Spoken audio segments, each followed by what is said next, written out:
And we're live. I'm super excited that you guys are joining me today. I am here with Doug Bryant, and he is the owner of Fish Window Cleaning in Rock Hill, South Carolina.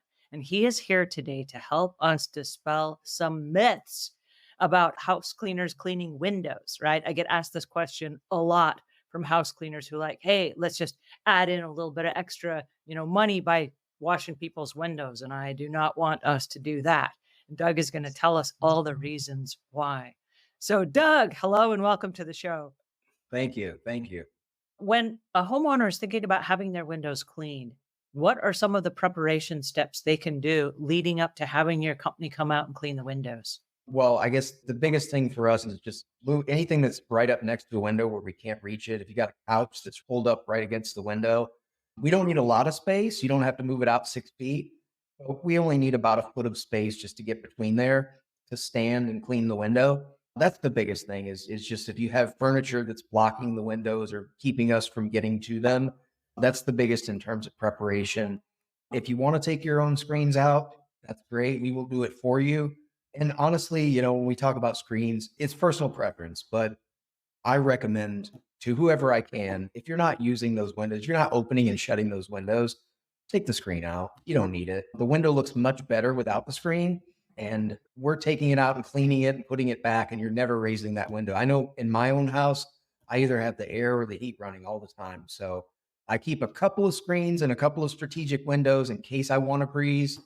But if you keep every screen on every window, if you're not opening all those windows, there's some that you can probably take out. I will caution though, when you do that, especially on older houses, if you do that and take your screens out and you're going to store them, before you stack them up in a pile and put them in the garage or the attic or whatever, take some like painter's tape or something like that, or some masking tape on each screen, label which window it came out of.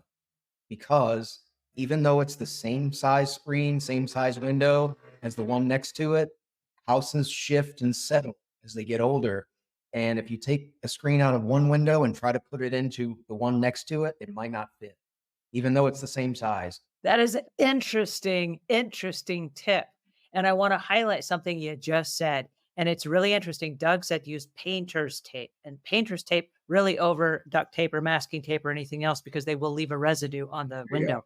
Painter's tape won't. So do yourself this favor.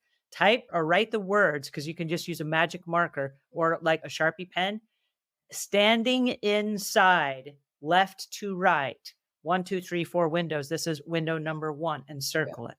And then next on the next one, standing inside, left to right, one, two, three, four. This is window number two, and circle the two. That way, oh, there are four windows. I know exactly what room I'm in. This is that standing inside, not outside, left to right. And then you'll know exactly what window it is. So I love that tip. What a great tip that is. Yay. Yeah. I'm so happy about that. And Oh, look, here's another thing on the screens. When spring comes and you raise all those windows and you want to get the fresh air in, if you haven't cleaned those screens, you're bringing in as much pollen and all this stuff, probably more of that than you're bringing in fresh air. So it's coming into your house. So if you're going to do that and you're going to leave the screens in, you're going to raise the windows in the spring, take those screens out during the winter and clean them so that when you do that, you're going to have less like gunk and stuff flowing into your house. and one of the things that Doug is talking about, and I also live in the South. I'm in Charlotte, North Carolina, which is right up the street from where Doug is. So when Doug talks about pollen, oh, let me tell you about pollen. So we have a bright neon yellow flyer that we leave when we clean people's homes in North Carolina for all during the spring, starting about in mid-February all the way through to about April. And it says, please close your windows for this reason. The pollen is like a yellow film and it will come in through your windows. Cause I mean, it's so tempting to open the windows and get the fresh air coming in. And that pollen will come right in your windows and it settles on all of your surfaces. Think of like a light honey feel where you touch it and it just kind of sticks. And then it gets inside the keyboards of your computers and it gets on your remote controls. It gets on your game consoles. If you have stream decks, I don't know what you have in your house, but all the little fine particles of whatever you have, like if you have fabric that has like a fine tapestry, oh, it just goes right inside there and it sits in all the crevices. If you have oil paintings, it like sticks on all the different textures. OMG, I'm telling you, do not let the pollen inside your house, right? because when the house cleaner comes in, your price is going to double when they got to go through and try to remove all of that from your house. And like Doug is saying, and then you got to breathe it. And if you have ever had allergies, pollen is one of the biggest triggers. So while we're all about the fresh air, I'm telling you, put on a pair of walking shoes and get out the door and go out and go walking to get your fresh air, but do not let it inside your house because it's going to wreck your windows and it's going to wreck all of the fine furnishings that you have in your house. And it's going to get stuck on your tapestries and your carpets and inside. Don't get me started. So Lynn says, I can't have a screen on a sliding door. She's in Myrtle Beach.